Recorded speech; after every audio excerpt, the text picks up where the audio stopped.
Hoàng Trung Shop xin chào toàn thể các bạn nhé. Thì hiện nay ấy, thì hôm nay mình sẽ review cho các bạn. Đấy, đây là một cái thiết bị báo động chống trộm bằng hồng ngoại các bạn nhé. Đấy, với cái thiết bị báo động chống trộm hồng ngoại này ấy, thì nó sẽ quét hồng ngoại và sẽ báo động hú còi các bạn nhé.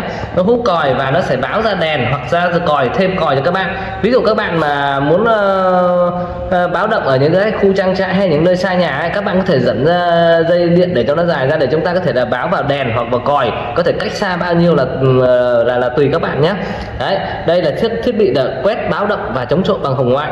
Đấy, thì ở đây cái vị trí dưới đây nó sẽ là vị trí còi các bạn nhé. Đấy, thì nó sẽ hú còi ở đây này. Về cách lắp đặt thì mình sẽ hướng dẫn cho các bạn về cách lắp đặt nhé.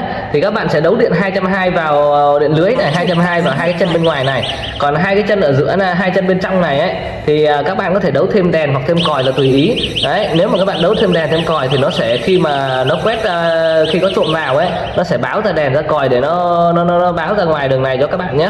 Đấy, cho nên là các bạn có thể đấu thêm vài ba cái đèn hay vài ba cái còi là tùy ý. Còn nếu các bạn không muốn đấu thêm gì, ví dụ như các bạn chỉ báo động cho gia đình ấy, là các bạn cũng không cần phải đấu thêm gì, các bạn chỉ cấp điện lưới vào đây thôi. Đấy, và đây chúng ta bắt vào tường là xong các bạn nhé.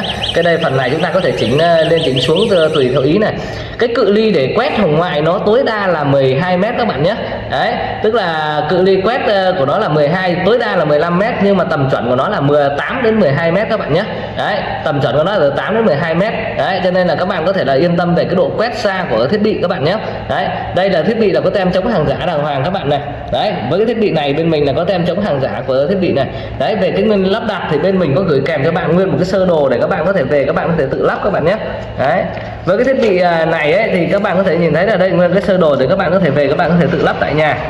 Đấy, rất là dễ, đơn giản và dễ lắp các bạn nhé. Thì cái thiết bị này ấy, nó có thể lắp sử dụng báo động rất là hiệu quả, phù hợp cho các bạn mà chỉ có một mình bạn nữ ở nhà. Đấy, ví dụ như là các ông chồng đi làm này, về các bà vợ ở nhà thì chúng ta có thể lắp một cái này thì cũng rất là yên tâm, đúng không ạ? Hay là những gia đình mà có những ông bà già hay những khu vực nào mà cái an ninh nó bất ổn, chúng ta vẫn có thể lắp.